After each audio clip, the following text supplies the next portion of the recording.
అందరికీ ముందుగానే తాగుడు శుభాకాంక్షలు. సారీ, భోగి, సంక్రాంతి, కనుమ శుభాకాంక్షలు.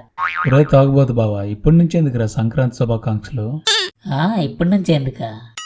అప్పుడు తాగి తొంగిడిపోతే ఎవడు చెప్తాడురా శుభాకాంక్షలు? మీ బాబు వచ్చి చెప్తాడురా శుభాకాంక్షలు. భలే చెప్పాలా, పండుగంతా మీ తాగుబోతులకి ఇలాగ ఉంది, మాలాంటి తాగని వాళ్ళకి దండగా ఇలాగ ఉంది. ఒరే బామరిదే, నీకో నగ్న సత్యం చెప్తాను వినరా. బాధ్యతలు ఉన్నాడు పండుగ చేసుకోవడానికి బోల్డ్ డబ్బులు కావాలి.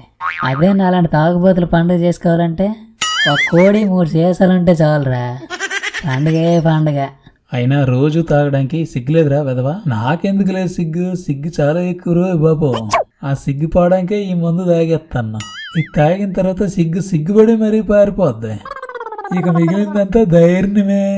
అయినా నన్నేమైనా నా మందులంటే ఊరుకోను రోయ్. నేను అప్పులు పాలయ్యేటప్పుడు నాతో ఉన్నది ఇది, నేను ఇల్లు అమ్మేటప్పుడు నాతో ఉన్నది ఇది, నేను భూమి అమ్మేటప్పుడు నాతో ఉన్నది ఇది, నా వాళ్ళు నన్ను వదిలేసి వెళ్ళిపోయేటప్పుడు కూడా ఉన్నది ఇదేరా. అయినా నువ్వు అప్పులు అయిపోవడానికి, నువ్వు ఇల్లు అమ్మేయడానికి, భూమిని అమ్మేయడానికి, నీ వాళ్ళు నిన్ను వదిలిపోవడానికి కారణం ఏంట్రా? అవన్నీ పోవడానికి నేను వ్యాపారం ఏం చేయలేదు రోయ్. మరి ఈ మందు వెళ్ళే పోనాయి. ఓరి దుర్మార్గుడా, అవన్నీ పోవడం వల్ల తాగుబోతు అయిపోయిన వేటో పాపం అనుకోను నేను. తాగడం వల్ల ఇవన్నీ పోనాయా? చి వేదవా.